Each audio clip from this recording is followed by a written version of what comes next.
నమస్తే జీవనరేఖ women's health కి స్వాగతం. ప్రెగ్నెన్సీ 9 నెలల గడువు మరికొన్ని వారాల్లో నిండబోతుందంటే ముందుగా వచ్చే సందేహం నొప్పులు ఎలా ఉంటాయి, వాటిని తట్టుకోగలమా అని. ప్రెగ్నెన్సీకి సంబంధించి చాలా విచిత్రమైన విషయం ఏంటంటే మొదటి ప్రెగ్నెన్సీలో బాగా నొప్పులు పడి కన్నా కూడా రెండవసారి మళ్లీ లేబర్ గురించి అంతే ఆందోళన ఉంటుంది.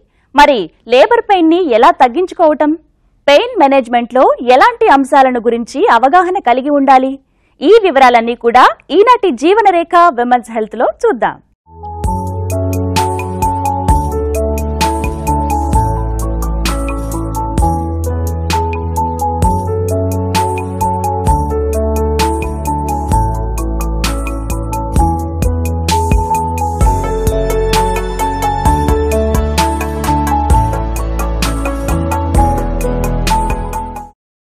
ఒక్క మాట ఒప్పుకోవాల్సిందే, బిడ్డని ప్రసవించడానికి తల్లిపడే నొప్పుల బాధ మాటల్లో చెప్పనలవి కానిది. సగటున 15 గంటల పాటు నొప్పులు పడే గర్భిణులకి ఆ సమయంలో వేరే ప్రపంచం ఏమీ కానరాదు. కేవలం గండం గడిచి బేబీ సవ్యంగా పుడితే చాలు అనుకునే సమయం అది. ఇదివరకటి రోజులతో పోలిస్తే లేబర్ పెయిన్ కొంతలో కొంత భరించగలిగే శక్తి నేడు పలు ఆప్షన్స్ రూపంలో అందుబాటులో ఉంది.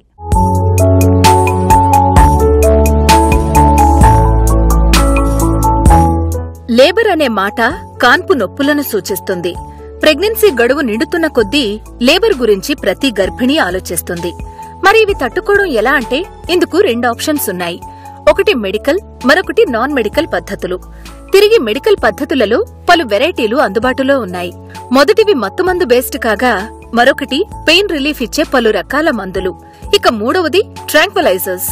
పెయిన్ రిలీఫ్ ఇచ్చే మందుల్లో లోకల్ గా ఇచ్చేవి కొన్నైతే మరికొన్ని శరీరం మొత్తానికి నొప్పి తెలియకుండా చేసేవి.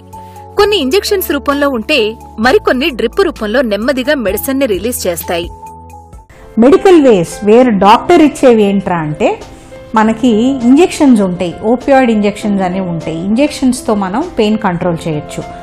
కానీ వీటికి ఒక డౌన్ సైడ్ ఎఫెక్ట్ ఏంటంటే ఇవన్నీ బ్లడ్లో నుంచి మాయలో నుంచి బేబీకి కూడా వెళ్తాయి. కొన్ని మందులు పెయిన్ రిలీఫ్ చక్కగా ఇచ్చినా కానీ బేబీ బ్రీదింగ్ని కొంచెం డిప్రెస్ చేస్తాయి. So baby heart rate, breathing కొంచెం స్లో అయిపోతుంది మందుల వల్ల. సో డెలివరీ టైంకి చాలా క్లోజ్గా ఇవి వాడడానికి వీలవ్వదు. రెండోది, మనం ఇంజెక్షన్స్ ఇచ్చినప్పుడల్లా ఇంజెక్షన్స్ పద్దపద్దాక రిపీట్ చేయాల్సి ఉంటుంది. సో ఈ ఇంజెక్షన్స్తో డౌన్ సైడ్ అదనమాట. కానీ ఏదైనా కానీ, ఎపిడ్యూరల్ అయినా కానీ, మందులైనా కానీ, ఎనీ టెక్నిక్ ఏదైనా కానీ 100 ఉంటే పెయిన్ 100కి 100 తగ్గదు. 100లో 70-80 తగ్గుతుంది, ఒక 20-30 తెలుస్తుంది. So I still think that's a good deal. 70% of sale అంటే బంపర్ సేల్ అది. సో వై నాట్, ఇవన్నీ కూడా ఉన్నాయి మనకి. ఇవన్నీ వాడుకుని అసలు ఆ పెయిన్, లేబర్ అనే యాంగ్జైటీ తొలగించుకొని హ్యాపీగా లేబర్ రూమ్లోకి వెళ్ళి హ్యాపీగా బేబీని తీసుకుని వెళ్ళిపోతే ఎంత బాగుంటుందో. లేబర్ పెయిన్స్ ని తట్టుకునే విధంగా అందుబాటులో ఉన్న పెయిన్ రిలీఫ్ ఆప్షన్స్ లో ముఖ్యమైనది ఎపిడ్యూరల్. ప్రపంచవ్యాప్తంగా అత్యధికంగా వాడబడుతున్న ఆప్షన్ ఎపిడ్యూరల్. చాలా స్వల్ప మోతాదులో మెడిసిన్ ని ఇవ్వడం ద్వారా చక్కటి ఫలితాలనిచ్చే పద్ధతిగా మాత్రమే కాదు, ఇవ్వడంలో సులువు, అలాగే పేషెంట్ ఫ్రెండ్లీ పద్ధతిగా కూడా నేడు లేబర్ పెయిన్ ని అధిగమించేందుకు ఎపిడ్యూరల్ అత్యధికంగా వాడబడుతోంది. ఫస్ట్ ఇనీషియల్గా చిన్నగా నొప్పులు ఉన్నప్పుడు కింద ద్వారం కొద్దిగా 2 సెంటీమీటర్లు 3 సెంటీమీటర్లు తెరుచుకున్నప్పుడు ఈ ఎపిడ్యూరల్ అనాల్జీషియా ఇవ్వడానికి మంచి టైమింగ్. మామూలుగా ద్వారం తెరుచుకోకముందు ఇస్తే చాలా మందికి, అంటే కొద్ది మందికి మటు ద్వారం తెరుచుకోకుండా ఆగిపోయే అవకాశం ఉంటుంది. కాబట్టి కొద్దిగా ద్వారం తెరుచుకున్నాక నొప్పులు కొద్దిగా బలంగా వచ్చిన తర్వాత మనము ఈ ఎపిడ్యూరల్ అనాల్జీషియా అనేది ఇస్తాం. ఇది వెన్నెముక్కలో ఇంజెక్షన్ ఇస్తారు. ముందే ఒక కెథెటర్ వేసేసుకొని ఒక ఇంజెక్షన్ పెట్టేసుకొని ఉంటారు. దాని ద్వారా కొంతమంది డ్రిప్ లాగా ఇస్తారు, కంటిన్యూస్గా డ్రిప్ లాగా, కొంతమంది బోలస్ డోసెస్ లాగా ఇస్తారు. మీకు నొప్పి ఎప్పుడు వస్తుంది అంటే అప్పుడు, ఎప్పుడు పర్సెప్షన్ తెలుస్తుంది అంటే అప్పుడు ఈ ఇంజెక్షన్ ఇవ్వడం వల్ల మీకు పెయిన్ రిలీఫింగ్ టెక్నిక్ వస్తుంది. మీకు పొట్ట గట్టిగా అయ్యేది తెలుస్తుంది కానీ నొప్పి అనేది తెలిసే అవకాశం చాలా తక్కువ ఉంటుంది. ఇనీషియల్గా బాగా నొప్పులు వచ్చే దాని వరకు ఇది 80 నుంచి 90% వరకు మీకు పెయిన్ రిలీఫ్ వస్తుంది. ఎప్పుడైతే బేబీ బయటికి రావాల్సి వస్తుందో అప్పుడు ఎపిడ్యూరల్ అనాల్జీషియాలో కూడా మీకు 70% నొప్పి తెలియదు కానీ మిగతా 30% నొప్పి తెలుస్తుంది. ఆ 30% last stage of the labour, అంటే లాస్ట్ ఇంకా డెలివరీ అవుతారు అనుకునేటప్పుడు అది ఉంటుంది. ఎపిడ్యూరల్ ఇంజెక్షన్ ని వెన్నుపాములో ఇస్తారు. వెన్నుపాముకి వెన్నుపూసలకి మధ్య ఉండే స్పేస్ ని ఎపిడ్యూరల్ స్పేస్ అంటాం. ఈ ప్రాంతంలో రక్త ప్రవాహంతో సంబంధం లేకుండా ఆ ప్రాంతంలో ఉండే మెంబ్రెయిన్ లో ఇచ్చే ఇంజెక్షన్ నే ఎపిడ్యూరల్ అంటాం. ఇక్కడ మరో విషయం తెలుసుకోవాలి. అదేంటంటే ఎపిడ్యూరల్ అనెస్థీషియా వేరు, ఎపిడ్యూరల్ అనెల్జెసిక్ వేరు. లోకల్గా ఇంజెక్షన్స్ కూడా ఇస్తాం అనమాట. దాంట్లో రకాలు ఉన్నాయి. ఆ రకాల్లో కూడా ఎపిడ్యూరల్ అంటాము, స్పైనల్ అంటాము, కార్డల్ అనెస్థీషియా బ్లాక్ అంటాం. ఇప్పుడు ఉన్న సిచ్యువేషన్లో మనం ఓన్లీ ఎపిడ్యూరల్ అనాల్జీషియా అని చెప్పి చెప్తాం. ఎపిడ్యూరల్ అనాల్జీషియా వేరు, అనెస్థీషియా వేరు. అనెస్థీషియా అంటే మనకి నొప్పి వచ్చేది కూడా తగ్గిపోతుంది, కానీ అనాల్జీషియా అంటే నొప్పి వస్తూ ఉంటుంది కానీ మనకి పర్సెప్షన్ ఉండదు. అది సెన్సరీ సిస్టాన్ని ఇచ్చేస్తుంది కాబట్టి దానికి నొప్పి మనకి తెలీదు. మెడికల్ పద్ధతుల ద్వారా పెయిన్ రిలీఫ్ పొందేందుకు మరిన్ని ఆప్షన్స్ అందుబాటులో ఉన్నా కూడా అవసరం మేరకు చాలా లిమిటెడ్ గా మాత్రమే వీటిని నేడు వినియోగిస్తున్నారు. వాటిలో కొన్ని combined spinal epidural, spinal block. ఇవన్నీ కూడా ప్రత్యేక కేసుల్లో అవసరం మేరకు మాత్రమే వాడుతూ ఉంటారు. ఎపిడ్యూరల్స్ లో 2 రకాలు ఉన్నాయి. ట్రెడిషనల్ గా వచ్చే ఎపిడ్యూరల్ ఒకటి, వాకింగ్ ఎపిడ్యూరల్ అంటారు. వాకింగ్ ఎపిడ్యూరల్ ఏంటంటే కొత్త డ్రగ్స్ వచ్చినాయి. ఈ డ్రగ్స్ దానికి స్పైనల్ కలిపి ఇస్తే కనుక ఎపిడ్యూరల్లో ఏమవుతుందంటే మనం ఎపిడ్యూరల్ ఇచ్చినప్పుడు కాళ్ళు ఒక్కొక్కసారి చచ్చుపడతాయి. సో ఎపిడ్యూరల్ ఇచ్చిన తర్వాత నడవడం వీలు కాదు. సో నడవడం వీలు కాకపోయేసరికి ఈ బేబీ హెడ్ ప్రెషర్ సర్విక్స్ మీద పోయి ఒక్కొక్కసారి యాక్టివ్ ఫేజ్ ఏదైతే ఉందో అది స్లో అయిపోవచ్చు. సో ఇది స్లో కాకుండా వాకింగ్ ఎపిడ్యూరల్ ఇచ్చినప్పుడు లో డోస్లో డ్రగ్స్ ఇస్తారు. సో 2 చోట్ల స్పైనల్ ఏరియాలో, ఎపిడ్యూరల్ ఏరియాలో 2 ఏరియాస్లో డ్రగ్స్ ఇస్తారు కాబట్టి ఈ మోటార్ పారాలిసిస్ లేకుండా మదర్ నడవగలుగుతుంది అనమాట. సో ఎపిడ్యూరల్ తీసుకొని కూడా నడుస్తూ ఉండొచ్చు. ఎపిడ్యూరల్ వల్ల కొన్ని కాంప్లికేషన్స్ రావచ్చేమో అనే సందేహాన్ని వ్యక్తం చేస్తూ ఉండడం చూస్తాం. ముఖ్యంగా గర్భిణీ రక్తపోటు పడిపోవడం, అలాగే ఫీటల్ హార్ట్ బీట్ లో అసమానతల్లాంటివి. వీటితో పాటుగా లేబర్ పెయిన్ రిలీఫ్ మెడికేషన్స్ వల్ల గర్భిణీల్లో వికారం, వాంతులు, ర్యాషెస్ లాంటి కొన్ని సైడ్ ఎఫెక్ట్స్ కూడా ఉంటాయా అనే సందేహాలకు సమాధానంగా దీనికి కొన్ని సైడ్ ఎఫెక్ట్స్ ఉంటాయి. ఏమంటే కొంతమందికి ర్యాష్ వచ్చే అవకాశం ఉంటుంది, కొంతమందికి వామిటింగ్ సెన్సేషన్, వామిటింగ్స్ వచ్చే అవకాశం ఉంటుంది, ఒళ్ళంతా దురదలు పెట్టే అవకాశం ఉంది. ఇవి మైనర్ సైడ్ ఎఫెక్ట్స్ ఉంటాయి. ఇది ఇనీషియల్గా ఫస్ట్ డోస్ ఇవ్వంగానే స్టార్ట్ అవుతుంది. ఒకసారి 2-3 డోసెస్ ఇచ్చేసాక లేకపోతే కంటిన్యూస్ ఇన్ఫ్యూజన్ 2 to 3 hours వెళ్ళాక మనకి తగ్గుతూ పోతూ ఉంటుంది. కొంతమందికి యూరిన్కి వెళ్ళే సెన్సేషన్ తెలుస్తుంది. సో తెలిసిన వాళ్ళు వెళ్ళొచ్చు, తెలియట్లేదు అనుకున్న వాళ్ళకి మటు చాలా తక్కువ మందికి తెలియదు. అట్లాంటి వాళ్ళల్లో మూత్రానికి ఒక నాళం వేసేస్తాము. వేసేసినప్పుడు యూరిన్ అదంతటా అదే పోతుంది. ట్రాంక్విలైజర్స్ కూడా మెడికేటెడ్ పెయిన్ రిలీఫ్ మెకానిజంలో ఒక భాగమే. ఇవి లేబర్ మొదలైన దగ్గర నుంచి డెలివరీ ముగిసే లోపల ఇచ్చే మెడికేషన్స్. ఎక్కువ మానసిక ఒత్తిడికి లోనవుతున్న యాంగ్షియస్ మదర్స్ కి ఇవి ఉపయోగిస్తూ ఉంటారు. వీటి ప్రభావం అంతా కూడా ఇచ్చే డోస్ మీద ఆధారపడి ఉంటుంది. ఇది ఈటీవీ నెట్వర్క్.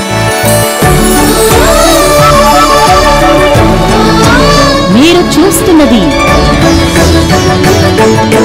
ETV live. అందమైన జీవితం. లేబర్ ని అధిగమించడానికి పెయిన్ మెడికేషన్స్ అన్ని ఒక ఎత్తైతే క్యామ్ అంటే కాంప్లిమెంటరీ ఆల్టర్నేటివ్ మెడిసిన్ థెరపీలు కూడా నేడు అందుబాటులో ఉన్నాయి. మన దేశంలో ఇవన్నీ కాస్త లేటెస్ట్ ట్రెండ్ అయినా కూడా బాగా అభివృద్ధి చెందిన దేశాల్లో వీటిని అత్యధికంగా వాడుతున్నారు.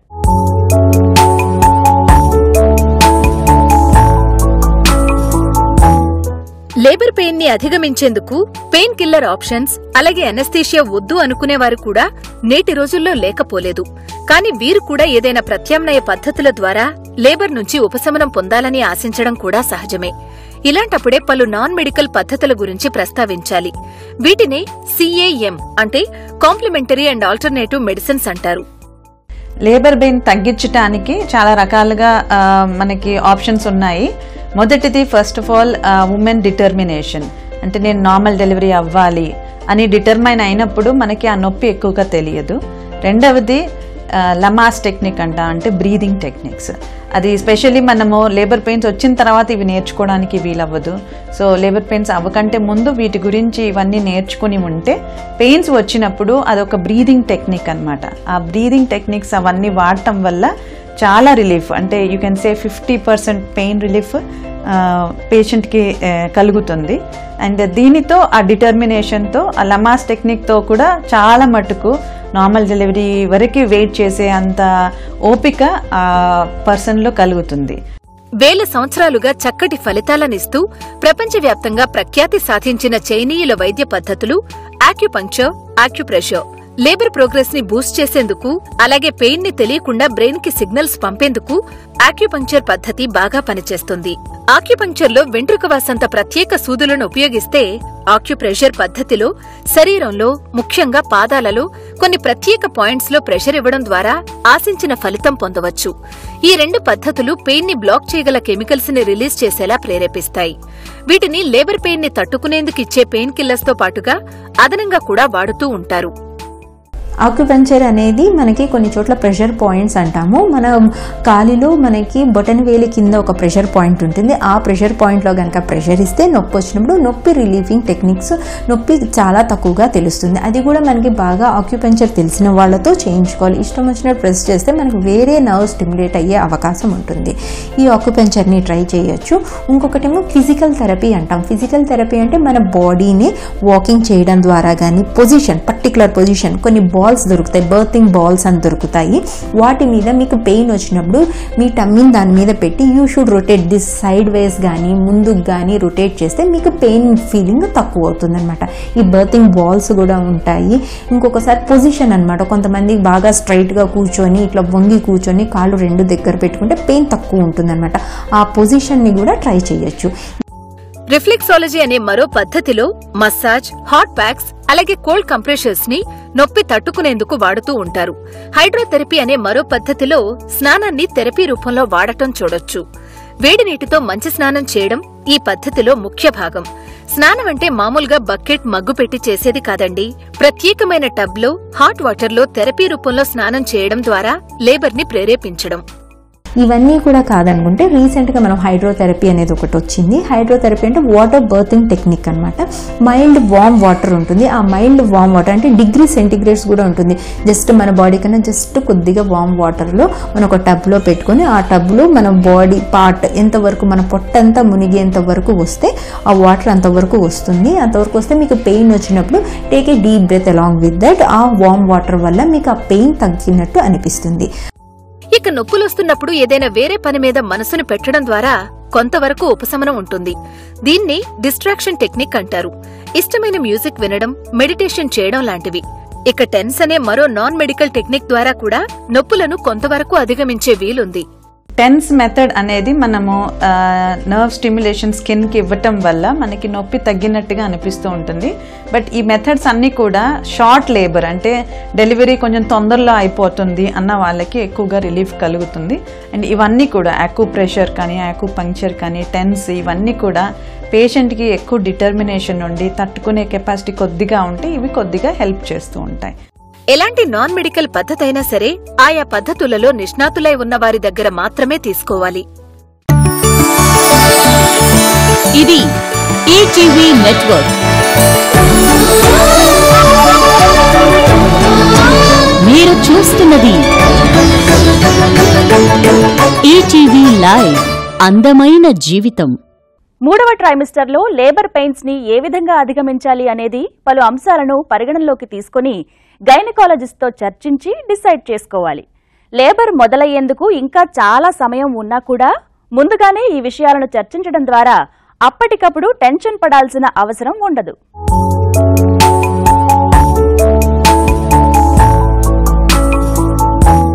లేబర్ పెయిన్స్ ని అధిగమించేందుకు పలు వైద్య పద్ధతులు అలాగే ఆల్టర్నేటివ్ మెడికల్ పద్ధతులు నేడు అందుబాటులో ఉన్నాయి. 3వ ట్రైమిస్టర్లో ముఖ్యంగా 9వ నెల పడ్డాక ప్రతి గర్భిణి ఈ పద్ధతుల గురించి చక్కటి అవగాహన కలిగి ఉండాలి. నొప్పులను తట్టుకోలేమేమో అనే ఉద్దేశంతో ముందుగానే సి సెక్షన్ గురించి ఆలోచించకుండా పెయిన్ రిలీఫ్ ఇచ్చే పలు రకాల పద్ధతుల గురించి తెలుసుకోవడం తప్పనిసరి. చాలా మందికి నాకు నొప్పులు వస్తాయి, నొప్పుల్ని తట్టుకోగలనా లేదా అనే యాంగ్జైటీ ఎక్కువ షేర్ చేసుకున్నా చేసుకోకపోయినా అది మనసులో వాళ్ళకు ఉంటుంది. సో నేను అదే చెప్తాను వాళ్ళకి, నొప్పులు వస్తాయి, నొప్పులు నేను తట్టుకోను, అందుకని నాకు సిజేరియన్ చేయండి అని నిన్ను నువ్వు ఎందుకు తక్కువ అంచనా వేసుకుంటున్నావు? ఏదైనా కానీ మనకి ఛాలెంజ్ వస్తేనే మనలో ఎంత స్ట్రెంగ్త్ ఉంది, దేన్ని మనం ఎలాగ హ్యాండిల్ చేస్తాము, ఎలాగ తట్టుకుంటాము అనేది మన సత్తా ఏంటో అది తెలీదు. పెయిన్ మేనేజ్మెంట్ 100 రకాలుగా లేబర్ పెయిన్స్ని మేనేజ్ చేయొచ్చు. ఇది మనకి కేవ్మెన్ ఇయరా కాదు కదా, ఇప్పుడు చాలా ఉన్నాయి options. So first of all pains కోసం భయపడి నాకు నార్మల్ డెలివరీ వద్దు అనే ఆలోచన మీరు ఆపేయండి. మేము చెప్తాం మీకు, every hospital select good doctor, select good హాస్పిటల్లో ఎన్ని రకాల పెయిన్ మేనేజ్మెంట్ ఉన్నాయి డిస్కస్, మీ డాక్టర్తో డిస్కస్ చేయండి. చాలా వాటిల్లో చాలా ఆప్షన్స్ ఉంటాయి. లేదు నాకు న్యాచురల్ బర్తే కావాలి, నేనేమీ మందులు వాడను అని అనుకుంటే కూడా చాలా టెక్నిక్స్ ఉన్నాయి.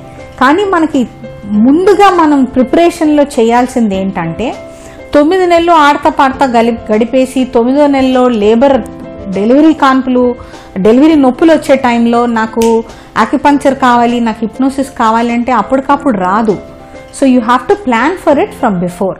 పెయిన్ రిలీఫ్ మెకానిజం ఎంతటి శక్తివంతమైనదైనా సరే కేవలం 70% వరకు మాత్రమే పెయిన్ రిలీఫ్ ఇవ్వగలదు. చైల్డ్ బర్తింగ్ సెషన్స్ లో ప్రతి గర్భిణీ పాల్గొనడం ద్వారా లేబర్ గురించి చక్కటి అవగాహన కలుగుతుంది.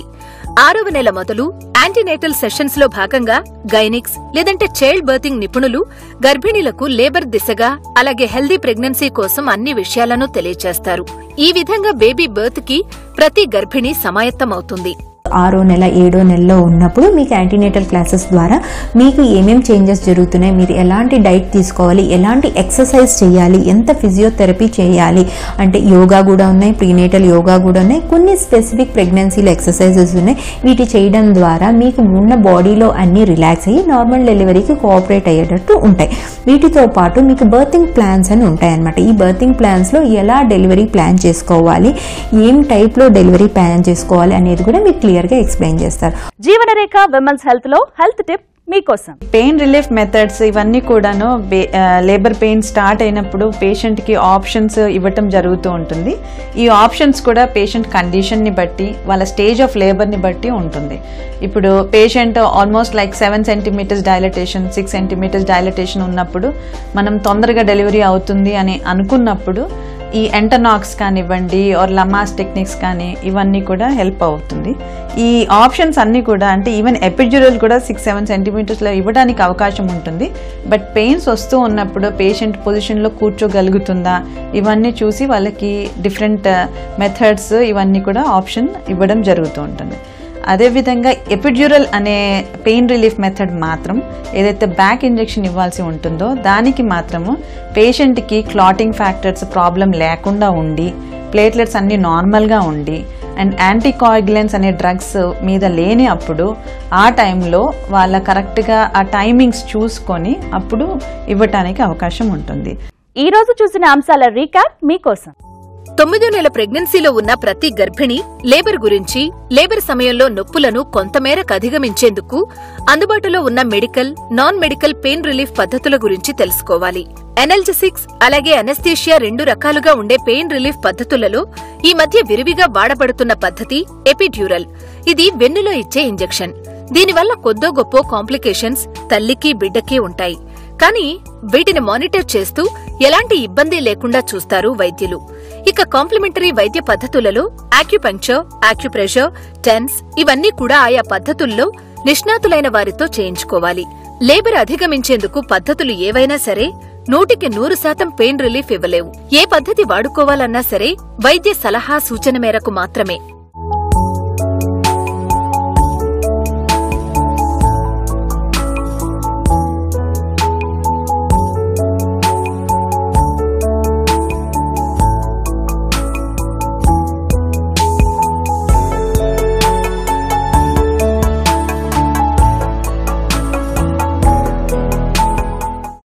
ఈనాటి జీవనరేఖ విమెన్స్ హెల్త్ లో ప్రెగ్నెన్సీ జర్నీలో లేబర్ పెయిన్స్ ని అధిగమించేందుకు అందుబాటులో ఉన్న పలు మెడికల్ అలాగే నాన్ మెడికల్ పద్ధతుల గురించి మేము అందజేసిన వివరాలు మీకు చక్కటి అవగాహన కలుగజేశాయని ఆశిస్తున్నాం.